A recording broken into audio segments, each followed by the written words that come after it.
Mais questões. É assim, há muitas questões que eu toquei e que são questões que têm alguma importância, como, sei lá, a questão da por exemplo, a questão do desvio que eu passei à frente. Não é importante estar a fazer diferente. É importante assumir, digamos, um determinado trabalho e pegar nas coisas que estamos a fazer ao estilo daquilo que diz o Deleuze, pensar o impensável. Porque a maior parte do que se escreve ou das obras que se fazem não tem a ver com o pensamento do impensável, mas com a repetição, com a mimesis. Mas pronto, estou à vossa disposição para as questões que queiram pôr. Aqui no Ou nos dás aí uma ajuda, nomeadamente com o Mallarmé, que é um homem da área, que andou lá pelos turistas e por... Estás a falar com quem? Bem, eu estou a falar com todos, por acaso agora dirigi-me ao Manel. Olha. Desculpa lá, acordei. Olha lá, posso voltar àquela questão da assinatura? Pode. Pronto, eu sei que ali, portanto, e falando naquele aspecto da Idade Média e das pedras assinadas, por exemplo, em Notre-Dame, ou noutro sítio qualquer, noutra catedral qualquer, ou noutro sítio, que geralmente era a igreja e que era o grande mecenas da altura. Claro que o grande autor ali seria o arquiteto que projetava, sei lá, um Lenotre ou outro qualquer. Mas, e aliás, eles assinavam porque eram pagos por cada coisa que faziam. A peça, pois, não, a peça. O número de pedras que tinham esculpido, e claro que era sob a diretiva do outro. Não sei. O autor ali seria sempre quem projetou, não é? Ou quem orientou. Vamos lá tocar nesse ponto. Tu estás a falar de algo que era relativamente à delata, relativamente ao funcionamento normal da sociedade. Estás a falar dos pedreiros livres. Os pedreiros livres... Diz? Os maçons? Sim. Maçons. Eu não lhe chamei maçons para, digamos, não... Sim. Chamei-lhe mesmo de pedreiros livres para termos a ideia de pedreiro. Exatamente. Mas são de facto os maçons, aliás, cuja tradução é pedreiro. O movimento dos pedreiros livres é um movimento que vem da antiguidade e que é um movimento que está um bocadinho fora daquilo que é a sociedade normal. Para já chamam-se pedreiros livres porque eles não obedecem a imperadores, nem a reis, nem a ninguém, e se um rei ou um imperador eventualmente exercia qualquer tipo de repressão sobre os pedreiros livres, por exemplo, se lhes impedia de saírem de uma determinada zona, durante séculos, dificilmente aquele império ou aquele reino poderia voltar a ter visitas de pedreiros livres, exatamente porque livres. E, portanto, eles desempenhavam um papel relativamente lateral, aquilo era um processo de tipo iniciático e era uma questão perfeitamente lateral a tudo, ao funcionamento da sociedade normal. Maria, eu e já a tudo, telefone, está bem? Estou. Está bem. E relativamente àquilo que nós estamos a tratar agora. Não penso que fosse por razões de remuneração que eles assinavam, não penso que seja por isso. Eu estou muito mais convencido que tinha a ver com os seus processos de evolução no trabalho que desenvolviam, portanto a qualidade do trabalho da pedra cúbica era fundamental para que o aprendiz, digamos, subisse de grau e pronto, de grau em grau chegaria ao arquiteto. E de facto a obra final, portanto estamos a falar da catedral, por exemplo, era composta por diversas obras por aí abaixo que iam até à mais simples, que era a simples execução da pedra cúbica. Penso que está muito mais próximo da realidade. Da realidade, portanto, que, volto a dizer, é uma realidade relativamente da época, lateral. daquilo como é epifenómeno. Porque isto prolongou, tanto quanto julgo, isto prolongou-se por milhares de anos. Tanto quanto julgo, já no Antigo Egito haviam, digamos, as corporações de construtores. Epá, não sou capaz de garantir em absoluto, não sou um homem da área da história, mas é a imagem que eu tenho das coisas que tenho dito.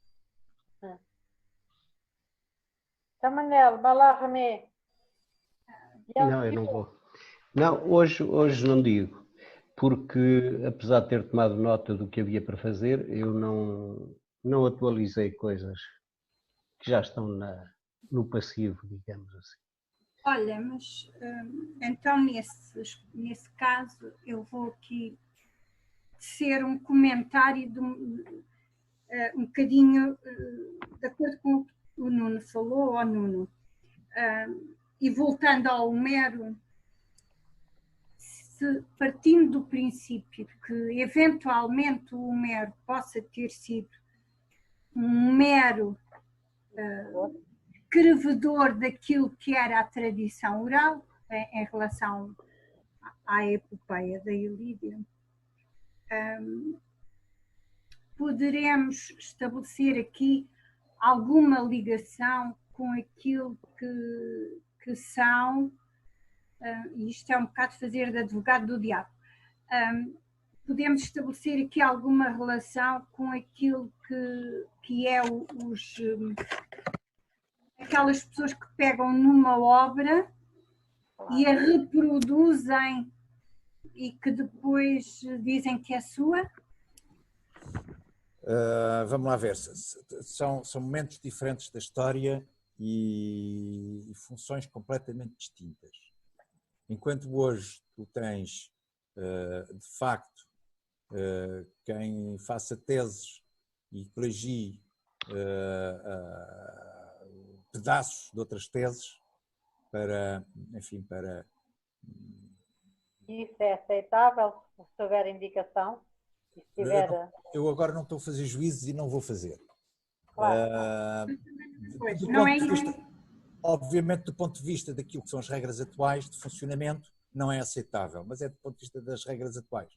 Quanto ao resto, poderemos ter essa discussão num outro contexto que não aqui, que é a questão, nomeadamente, da desobediência à regra e ao canon. Voltando à questão do Homero e da Ilíada, há vários aspectos que são complexos neste processo. Por exemplo, nem todos os historiadores consideram sequer que o Homero é contemporâneo da Ilíada. Nem todos os historiadores consideram que a Ilíada e a Odisseia foram produzidas por Homero, e nem todos os historiadores consideram sequer que são da mesma época. A Odisseia tem uma linguística muito mais evoluída, e há historiadores que defendem que deve haver uma diferença de umas centenas de anos entre a escrita de uma e de outra. Epá, sobre isto nada sei, eu volto a dizer, nunca fiz qualquer tipo de investigação sobre o processo, já li coisas que contestam muito daquilo que é assumido atualmente. Também não sei se ele fez uma mera transcrição da tradição oral, há quem defenda que sim, portanto a única coisa que eu posso fazer aqui é a manifestação de ignorância e dizer que não sou capaz de ir mais longe do que isto. Sim. Ainda pegando no caminho... Não. Não estou a perceber. Pegando no caminho e no ser ou não ser aceitável, no ser ou não ser plágio, falávamos há dias, por exemplo, no Renascimento, em que não era considerado plágio copiar os clássicos. Aliás, era mesmo muito aceitável que isso fosse. Não havia sequer... Por exemplo, consegue pôr-lhe o seu cunho pessoal, mas há muito comum entre, pronto, servem de fonte a Ilíada, a Odisseia, a Eneida, por aí fora. Portanto, também depende muito do período histórico, sei lá, de toda a envolvente da época, acho eu. O próprio conceito de plágio é também mais recente, quer dizer, como tu dizes muito sim, bem, sim. No Renascimento e na Idade Média sobretudo, quer dizer, o utilizar, digamos, os ditos dos clássicos era perfeitamente aceitável, perfeitamente normal, fazia parte. No Renascimento, na Idade Média, não. Os clássicos eram abolidos. E a história do Nome da Rosa, do Roberto Eco, retrata-te bem isso. Alguns eram abolidos, sim, senhor. Pronto, mas... Havia uma ideologia prevalecente, e essa ideologia impunha que nada a pôr em causa. Sim. Uma ideologia religiosa, mas para todos os efeitos. Sim, o teocentrismo. Mas olha, por exemplo, mesmo agora, atualmente, agora passando para a música, por exemplo, estou-me a lembrar, e pegando num cantor popular, o Tony Carreira, que o ano passado, ou há 2 anos, diz aquilo, foi para aí uma grande polémica com a história do plágio, não sei quantas músicas deles eram plágio.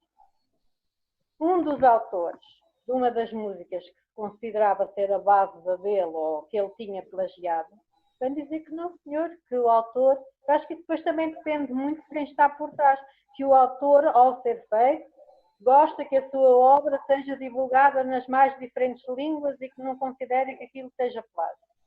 Eu acho que isto é tudo tão discutível, não sei. Claro que há regras. Porque é discutível, é que é discutido e as próprias funções se evoluem. Eu ainda agora falei de vários movimentos que discutem a questão do direito de autor. O Free Open Source, o Copyleft, o Creative Commons.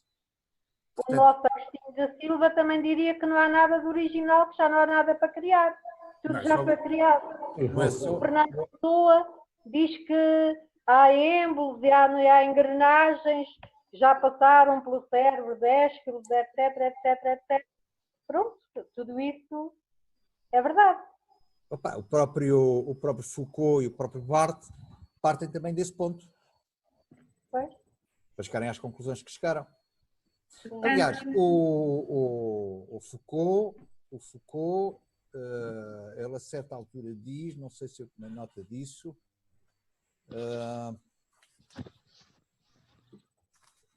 ele a certa altura diz, portanto, eles próprios não, ou pelo menos o Foucault, não considerou o tema do autor esgotado, e ele próprio diz o que é o nome do autor e como funciona.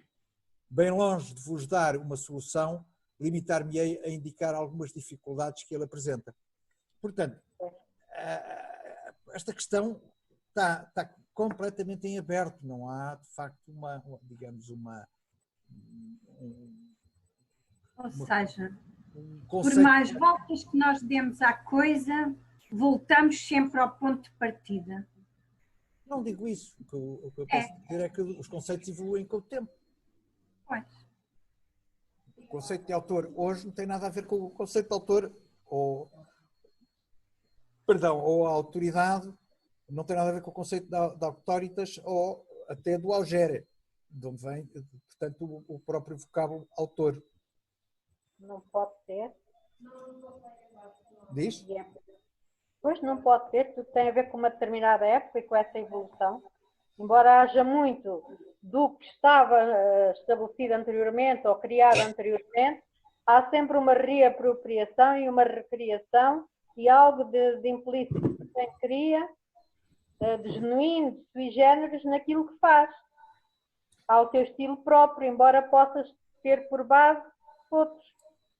Aliás, é altamente questionável muitas coisas, e eu próprio também questiono. Eu dou um exemplo muito concreto. Quando eu, às vezes, em tom provocatório, digo arte é aquilo que o artista diz que é arte. Eu digo isto em tom provocatório, não sou eu o autor desta expressão, como vocês sabem. De facto, a maior parte das pessoas, a resposta que dá é eu não concordo. Bom, eu também não concordarei. Não concordei que as coisas sejam assim, mas a realidade é esta, as coisas são assim. E é normalmente esta diferenciação que as pessoas não fazem. Eu também não gosto e não concordo que as coisas estejam como estão.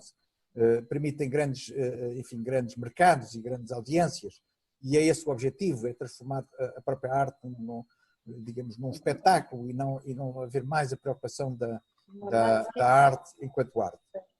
Portanto, eu próprio estou em discordância, mas a verdade é que as coisas são como são. A realidade está aí, não está naquilo que é a minha opinião. E eu não construo a realidade neste capítulo. Eu não sou da área da filosofia, eu não teorizo, eu não questiono, quer dizer, mas questiono em ambientes muito restritos que não alteram nada. Portanto, eu não construo a realidade nesse capítulo. Mas é o tempo que faz a história e provavelmente aquilo que neste momento agrada às massas daqui a uns tempos vai verificar se não tem a qualidade, ou vai assumir, sei lá, a qualidade seria ou não teria. Por isso é que o Van Gogh hoje é aceito e na sua época não era. Por isso é que tantos, sei lá, Camões, tantos outros, morreram a pedir e com o criado a pedir para ele, etc., apesar de nos ter legado aquilo que levou. Eu responder-te-ia que não é o que agrada às massas, é o que agrada às massas. Pois, quais massas? Não é? Ora bem. Quais massas? Ou seja, o vil metal. Exatamente. O vil metal comanda o que quer que seja das nossas vidas, quer nós gostemos, quer nós não gostemos.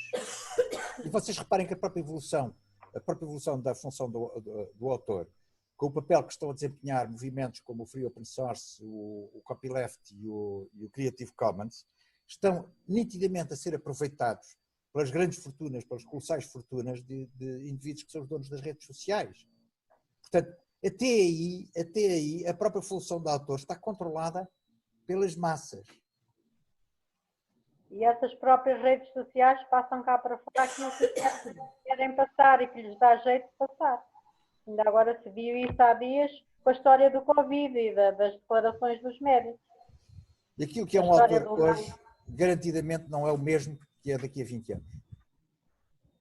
Já está a ser altamente questionado o quarto poder que se sobrepõe aos outros todos, e neste momento a chamada GAFA, Google, Amazon, Facebook e qual é que é o outro, que chamam deles o GAFA, são as iniciais de cada uma dessas redes, controlam tudo e tudo.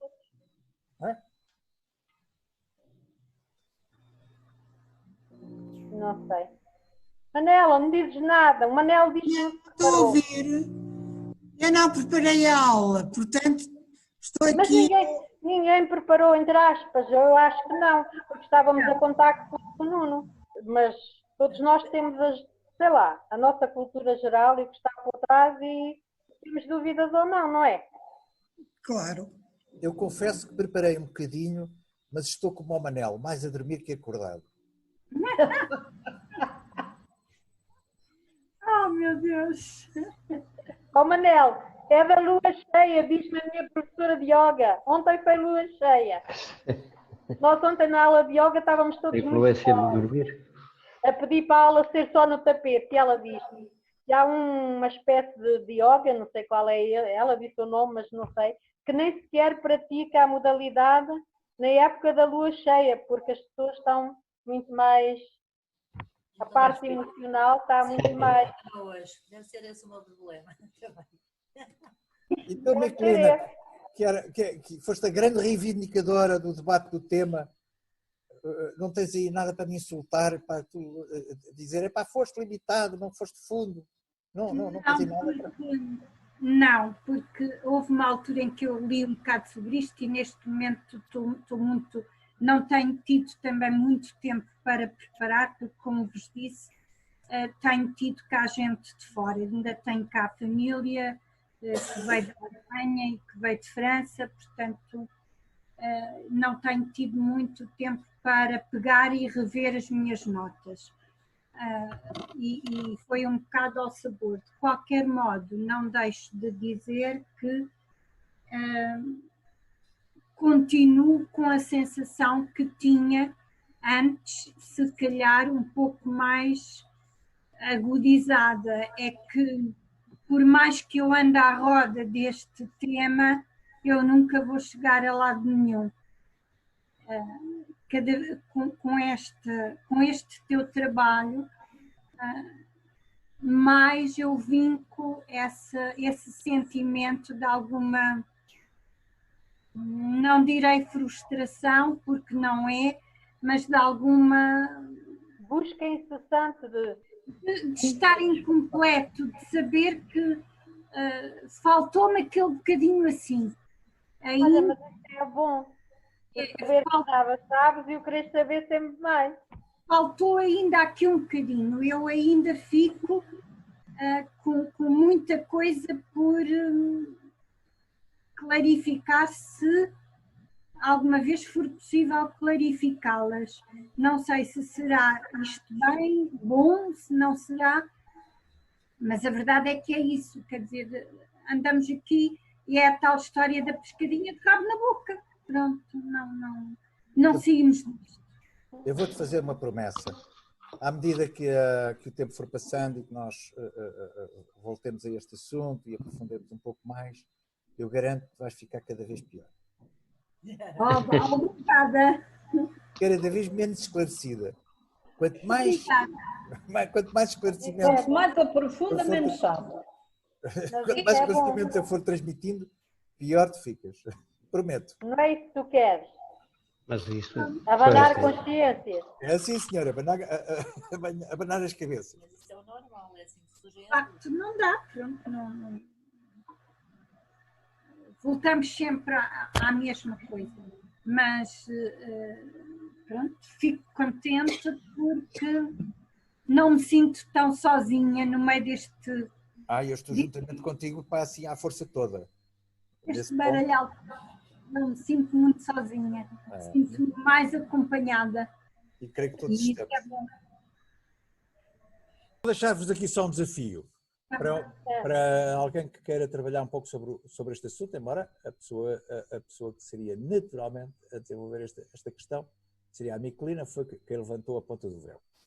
Eu trouxe-vos basicamente um resumo em que piquei uma data de coisas de vários sítios e para vos apresentar a coisa de uma forma resumida. Seria interessante, são importantes, digamos, o desenvolvimento da questão na perspectiva de dois autores, que seria o Foucault e o Barthes, fundamentalmente, penso eu.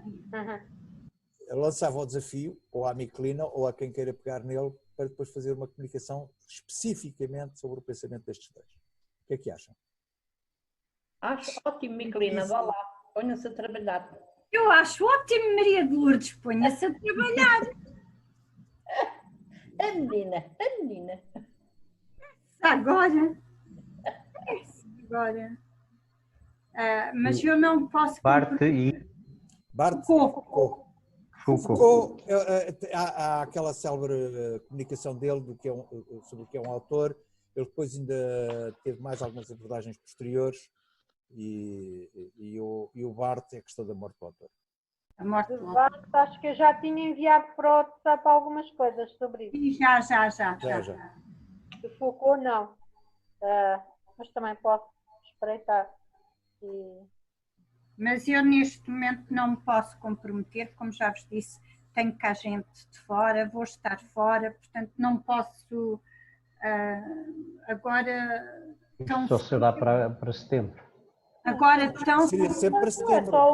8 de setembro, 15 de setembro. Sim, mas não posso porque eu não vou ter tempo de preparar até lá, porque como vos disse, tenho cá gente e depois vou para fora, portanto não posso, neste momento eu não posso comprometer. Se algum de nós, entretanto, pensar nisso, pode deixar... Isto fica em aberto. Exatamente, okay. Isto fica em aberto. Isto fica em aberto e é um tema que depois eu gostaria que alguém desenvolvesse.